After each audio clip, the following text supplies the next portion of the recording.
तूफान मचा रखा पूरे यूट्यूब पर। लेकिन जो सही बात है, जो सच्चाई, वो आपको अभी जानने को मिलेगी क्या है माजरा एक्चुअली में। दूसरी नोटिस आई है आपकी RRC 01 यानी कि ग्रुप डी से रिलेटेड। अब इस नोटिस को जरा पढ़िएगा। देखिए बेसिकली मेरा काम यह है कि आपको एक्चुअली में आसान भाषा में समझाना, जो कि हम हमेशा से करते हैं कि देसी भाषा में समझिए कि क्या है ये पूरा जो आपको पूरा इतिहास रचा गया है कि कैसे कैसे क्या क्या बातें, वो पूरा ध्यान से जरा समझना।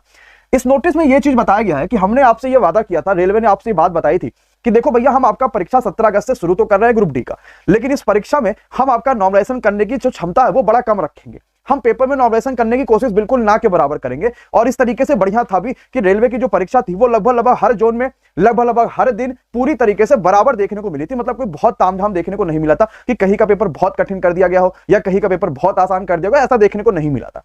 इन्होंने भी वही बात कही कि हम नॉर्मलाइजेशन बहुत ना के बराबर करेंगे, लेकिन एक नई चीज हम लेकर आ रहे हैं परीक्षा में, वो होगा परसेंटाइल। अब जैसे परसेंटाइल की बात आई तो दुनिया में हर चैनल पे आपको देखने को मिल गया कि परसेंटाइल ये है, परसेंटाइल वो है, परसेंटाइल ऐसे निकाला जाता है, परसेंटाइल वैसे निकाला जाता है। सबको शांत करा के कहा गया छोड़ो मेरी बात, हमारे लिए परसेंटाइल निकालना थोड़ा मुश्किल है। रीजन एक तो हमने 1 सिफ्ट में परीक्षा कराई नहीं है, या हमने 2 सिफ्ट में परीक्षा तो कराई नहीं है कि हम डायरेक्टली बता दें कि इतनी परसेंटाइल आने वाली है। हमने परीक्षा कराई है यहां कुल मिला के 30 से 40 सिफ्टों में। अब एक तो परसेंटाइल बनाना है, साथ ही साथ जो बच्चा अप्रेंटिस कर रखा है उसका भी नंबर जोड़ना है। इसके बाद हमें फाइनल मेरिट लिस्ट निकालनी है, जिन बच्चों का फाइनली फिजिकल के लिए सिलेक्शन हुआ है, जो फाइनली फिजिकल जाएंगे, फिजिकल की सारी चीजें देंगे, उनका हमें नोटिस निकालना है। ये बड़ा मुश्किल सा हो रहा था उनके लिए। उन्होंने एक आसान भाषा में ये कर दिया कि देखो भाई हम परसेंटाइल तो कराएंगे, लेकिन परसेंटाइल के बावजूद क्योंकि परीक्षा ज्यादा शिफ्टों में हुई है, बच्चों की एक क्वेरी है कि सर मेरा आसान था, मेरा हार्ड था, हमें नॉर्मलाइजेशन भी करना पड़ेगा। यही इस पूरे नोटिस का मतलब है। एक बार यस या नो में बता दो, क्या सत्यम सर की ये वाली बात आपको समझ में आगे की नहीं आगे कि इस पूरे नोटिस का क्या मतलब था? पूरे यूट्यूब पर आपने खोज लिया, कोई मतलब समझ में नहीं आया। नोटिस भी अंग्रेजी में पढ़ लिया, गूगल से हिंदी में ट्रांसलेट कर लिया, लेकिन समझ नहीं आया कि एक्चुअली में क्या मतलब था। तो बेसिकली यही मतलब था कि आपका परसेंटाइल पे नंबर तो आएगा ही, लेकिन उसको ये नॉर्मलाइजेशन के रूप में लेकर जाने वाले हैं, यानी परीक्षा में नॉर्मलाइजेशन आपके होगी। ये बात आपको समझना है। एक बार यस या नो में बता दीजिए। अब मन में सवालों के पूरे भंडारे फूटने लगे कि गुरुजी सभी लोग बता रहे कि नॉर्मलाइजेशन होगा, हमें भी पता चल रहा है नॉर्मलाइजेशन होगा, लेकिन नॉर्मलाइजेशन अगर हो जाएगा तो ये बता दीजिए कि कितने नंबर पे अब सिलेक्शन होगा, कितने किसको फायदा मिलेगा। हम 35 नंबर करके आए थे, क्या हमें फायदा मिलेगा कि नहीं मिलेगा? ये पीईटी के लिए अब हम आगे क्या करें, या फिजिकल के लिए हम आगे क्या करें?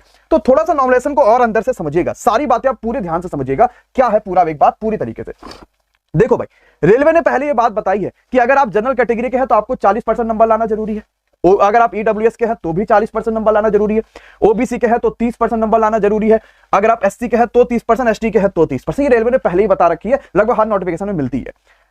अब परसेंटाइल पे अगर ये खिला देंगे तो पता चला ऐसा ना हो कि 40% से कम वाला बच्चा भी परसेंटाइल में मार दे गोला, है ना। तो इन्होंने एक चीज कह दिया कि जहां मेरिट बनाएंगे परसेंटाइल स्कोर में, तो उसमें सिर्फ उन्हीं बच्चों को लेंगे जो मेरे पहले बताए गए क्राइटेरिया को पार करेगा। मतलब वो परीक्षा में 40% लाएगा नंबर, परीक्षा में 40% लेकर आएगा, 30% लेकर आएगा, 30% लेकर आएगा, 30% लेकर आएगा। इस लाइन का सिर्फ इतना मतलब था कि मेरे बनाए कर जो रिजल्ट आएगा, जो फाइनल मेरिट आएगा, उसमें वही बच्चों का नाम होगा जिनका परसेंटेज में 40-40 ये परसेंटेज होगा। ठीक है, आगे जरा समझ लो। जो शॉर्ट लिस्टिंग बच्चों का किया जाएगा वो उनके नॉर्मलाइज मार्क के हिसाब से करा जाएगा जो उन्होंने सीबीटी 1 में पाया होगा। अब गुरुजी ये नॉर्मलाइज कैसे हो गया? अभी तो बात परसेंटाइल की चल रही थी। तो इन्होंने कहा नहीं रुको, हम परसेंटाइल करेंगे, लेकिन परसेंटाइल को कन्वर्ट करेंगे नॉर्मलाइज मार्क में। कहो अब जाके आराम मिला। हम तो डर गया कि परसेंटाइल को नॉर्मलाइजेशन कर दिया, अब तो हमारा गया, हमारा नंबर कम कहीं ना हो जाए। तो इन्होंने कहा परसेंटाइल स्कोर ईच कैंडिडेट का कन्वर्ट कर दिया जाएगा नॉर्मलाइज मार्क में by interpolation of raw marks base shift के हिसाब से। इनका एक मैथमेटिक्स का फॉर्मूला है जो शायद यही समझते हैं, इसके हिसाब से ये सारी मामले कर देंगे, और जो बच्चों का वेटेज जा रहा है अप्रेंटिस वाला उसको भी इसमें ऐड कर देंगे। ठीक है, तो परसेंटाइल मेरे भाई होगा, परसेंटाइल को आपको नॉर्मलाइज में कन्वर्ट कर देंगे, और नॉर्मलाइज कैसे करेंगे इसके बारे में इन्होंने बता रखा, बेस शिफ्ट के हिसाब से करेंगे। अब कह सर तीसरा लाइन इन्होंने बताया बेस शिफ्ट के बारे में, जरा समझिए बेस शिफ्ट है क्या। बेस शिफ्ट का मतलब यह होता है कि ये एक एवरेज हाईएस्ट स्कोर निकालेंगे या एवरेज हाईएस्ट मीन निकालेंगे। कि भाई हमने क्या करा, जैसे यहां समझिएगा कि आपको उन्होंने क्या करा कि पूरे पेपर्स में देखा कि एवरेज हाईएस्ट मीन कहां जा रहा है, कौन सा ऐसा दिन था जहां पे बच्चों ने पटाखा फोड़ दिया, एकदम ध्वजा गाड़ दिया। तो पता चला यार एक ऐसी शिफ्ट थी जिसमें कुल मिला के 2000 बच्चे बैठने थे, आए सिर्फ थे 40 बच्चे, और हर बच्चा 80 से ऊपर लेकर आ, तो क्या एवरेज हाईएस्ट मीन को 80 से ऊपर कर ले जाएगा? कहा नहीं, ऐसे करेंगे तो गड़बड़ हो जाएगा। हमें एवरेज हाईएस्ट मीन निकालना है उन सभी शिफ्टों को काउंट करके जिसमें 70% से ज्यादा अटेंडेंस होगी। उसके हिसाब से एक एवरेज हाईएस्ट मीन निकालेंगे। अगर 2 जगह आ रहा है तो एवरेज जो आपका हाईएस्ट इंडिविजुअल स्कोर है उसके हिसाब से एक बेस शिफ्ट बना लेंगे कि भाई ये बेस शिफ्ट है, इसके हिसाब से नॉर्मलाइजेशन करेंगे। क्या मेरी सभी बातें आपको पूरी तरीके से समझ में आ गई, हाँ या ना? लेकिन दिल से बताना, क्या इसके आने से आपको कोई फर्क पड़ा है क्या? सच बताना, क्या इसके आने से, इस नोटिस के आने से जिसमें इन्होंने ये बात बताई कि आपके परसेंटाइल को ये नॉर्मलाइजेशन में बदल देंगे, आपके इन सारी चीजों को ये इसमें बदल देंगे, क्या इससे कोई फर्क पड़ा क्या? नहीं ना फर्क पड़ा, और एक्चुअल में किसी को नहीं पड़ेगा। हमें सिर्फ ये चाहिए कि हमारा रिजल्ट कब आएगा रेलवे, ये बात तुम बता दो, सिर्फ ये मामला समझ लो। तो पहली बात तो समझ लो थोड़ी सी मेरी बातों को, जो आपको एकदम अच्छे से समझना है कि किसको फायदा मिलेगा। भाई देखो, अगर नॉर्मलाइजेशन हो रहा है तो इससे कहीं ना कहीं उन बच्चों को भी फायदा मिलेगा जो बच्चा जनरल कैटेगरी का, ईडब्ल्यूएस का, ओबीसी का, एससी एसटी का था, लेकिन उसके सीसीए में कोई मतलब नहीं हो रहा था, यानी उसने अप्रेंटिस या कोई चीज नहीं कर लिया था, ये यहां पर उसको फायदा मिलेगा। हो सकता है वो बच्चा 50 नंबर स्कोर कर रहा है, हो सकता है 60 कर रहा हो सकता है 70 कर रहा हो, और उसके हिसाब से उसकी वाली शिफ्ट कठिन आई हुई थी, तो उसे नॉर्मलाइजेशन में बड़ा फायदा देखने को रेलवे की तरफ से मिलेगा, जो शायद अच्छी भी बात है।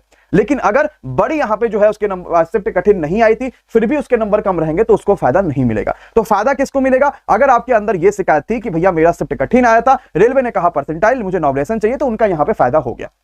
कितने नंबर पे सिलेक्शन होगा? मैं अभी भी कहता हूं, अपने आप को हमेशा तभी सेफ माना करो जब आप बॉर्डर पे नहीं, बॉर्डर के पार खड़े हो। मतलब आप ये नहीं सोचो कि आपका 60 पे सिलेक्शन होगा, जब आप उस बॉर्डर पे खड़े हो जिस पे आप उससे आगे जा सकते हो। मतलब मिनिमम मान लेना कि आपको मिनिमम 60 प्लस लाना पड़ सकता है, डिपेंड करेगा आरआरसी वाइज भी, लेकिन मैं कुछ भी फाइनल नहीं कह सकता। पीटी के लिए सर क्या करें? फिजिकल के लिए देखो भाई, फिजिकल रेलवे की ग्रुप डी की आसान नहीं है। आप इसको भले ही मजे में लेके चलो, लेकिन आसान नहीं है। मैं जिन जिन बच्चों से बात करता हूं, स्थिति बहुत बुरी है फिजिकल के लिए। आपको भाई बोरे का भरा हुआ बोरा लेके दौड़ना है, बालू से भरा हुआ बोरा लेके दौड़ना है। अगर ना आपके पास वो हो ना कि कैसे दौड़ पाएंगे, एक दिन सिलेंडर उठा लेना, वही 14-15 किलो 16 किलो के आसपास होता है, लगभग उतना ही वेट रहेगा, आपको वही लेके दौड़ लेना। ऐसे तो आपको पता चल जाएगा कि कितना मुश्किल होगा आपको लेके दौड़ना। और आपको लग रहा है कि सर आसान है, हम कर ले जाएंगे, तो आप कर सकते हो, आपको भाई कोई नहीं रोक सकता फिर तो। लेकिन अभी से दौड़ना शुरू कर दो, अभी से भागना शुरू कर दो। डेली सुबह जाओ जॉगिंग पे, या डेली सुबह जाओ, जिम जा रहे हो तो वहां जाओ, हर जगह जाओ। लेकिन अब आपके पास समय आ चुका है कि फिजिकल के लिए खुद को एक्टिव कर लो, ज्यादा से ज्यादा। जितना ज्यादा एक्टिव करोगे उतना ज्यादा आपको मजा आएगा और उतना ज्यादा आपके लिए चीजें आसान होगा। लेकिन अगर इसको मजे में लेके चलोगे, पूरी परीक्षा आपने इतिहास रच दी, 3 साल इंतजार आपने करा, सब कुछ आपने कर लिया, आंदोलन भी कर लिया, मैं टीयर 2 नहीं दूंगा, उसके बावजूद अगर आप यहां पे फेल हो जाओगे ना, तो आपको ज्यादा दिक्कत होगी। बच्चा यहां फेल ज्यादा होता है, लेकिन वो अपने कार्डों से होता है। ठीक है, समझ पा रहे हो कि नहीं समझ पा रहे हो? 35 किलो उठाना पड़ेगा, बिल्कुल सही बात है, मैंने तो आपसे 14-15 किलो ही बोला। अब अगली बात आती है कि फाइनली रिजल्ट कब? देखो भाई, मैंने जब से ये चीज हुई है, नोटिफिकेशन आई, मैंने दुनिया की सारी यूट्यूबर्स की वीडियो देख ली कि लोगों ने क्या क्या बना रखे हैं, कब आएगी रिजल्ट, कब नहीं आएगी। लेकिन किसी ने ये चीज नहीं सोचा कि एक बार रेलवे को ये बात फोन करके कंफर्म कर लो, या किसी एक रेलवे हायर अथॉरिटी को कंफर्म कर लो, जहां पे नवीन सर या खान सर जहां लोगों से बात कर रहे थे कि रिजल्ट आने की संभावना कम है। आप फोन करोगे तो आपको उत्तर भी नहीं मिलेगा, कहेंगे जो भी आप बातें पूछोगे आपसे कही जाएगी सर एक काम करो कि आप आरआरसी की वेबसाइटों पे घूमते रहो, आरआरसी की वेबसाइट पे आपको रिजल्ट देखने को मिलेगा। लेकिन ये बात समझ लो कि रिजल्ट 1 हफ्ते के अंदर अंदर आपको अब देखने को मिल जाएगा, ऐसे बहुत ज्यादा चांसेस है। मतलब रेलवे के ऊपर भी अब प्रेशर आ रहा है कि ये रिजल्ट को वो जल्दी से जारी करें। उन्होंने पहले ही आपको बता दिया कि भाई वो रिजल्ट जारी करना है। रिजल्ट जारी करने के बाद वो फिजिकल भी आपका जनवरी में करा रहे होंगे, इसके लिए भी उन्होंने बता दिया, सारी बातें उन्होंने बता दिया। इस दिसंबर में आपको इसी हफ्ते के नियर अबाउट आपको रिजल्ट देखने को मिल सकता।